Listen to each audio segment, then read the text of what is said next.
Shoqata e transportit publik paralajmëron se për shkak të rritjes së kostove nga shtrëngimi i çmimit të karburantit, si dhe reagimi institucional për dhënie kompensimi nga java e ardhshme, rrezikohet ndërprerja e shërbimit për rreth 450 linja të sektorit. Shoqata e transportit qytetas dhe shoqata e transportit urban dhe interurban janë drejtuar me një letër ministrave të ekonomisë Delinda Ibrahimaj, si dhe ministrit të infrastrukturës dhe energjisë Enea Karakaçi, prej të cilëve kërkojnë ndërhyrje urgjente për dhënien e kompensimit. Në mungesë të reagimit institucional, ku prej ministrave pas takimit të mbajtur në datën 1 prill, u premtua për një tjetër takim që ende nuk është zhvilluar, operatorët thonë se nuk do të mund të përballojnë dot vazhdimin e aktivitetit të tyre.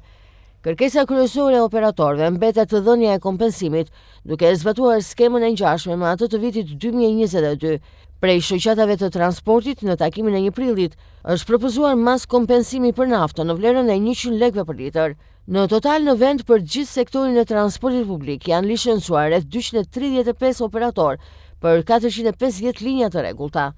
Në letrën e drejtuar ministrive shkruhet: në vijim të takimit të zhvilluar në datën 1 prill 2026 ndërmjet përfaqësuesve të institucioneve si dhe përfaqësuesve të sektorit të transportit publik,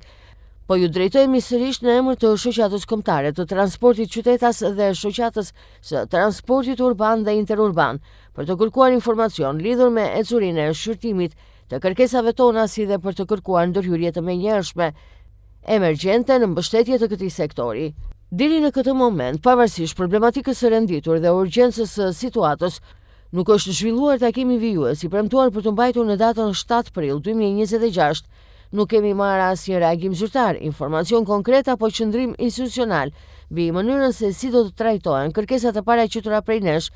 dhe mbi masat që parashikohen për të ndihmuar operatorët e transportit publik. Shoqata paralajmëron se në mungesë së një ndërhyrje të shpejtë dhe konkrete nga ana e institucioneve përgjegjëse,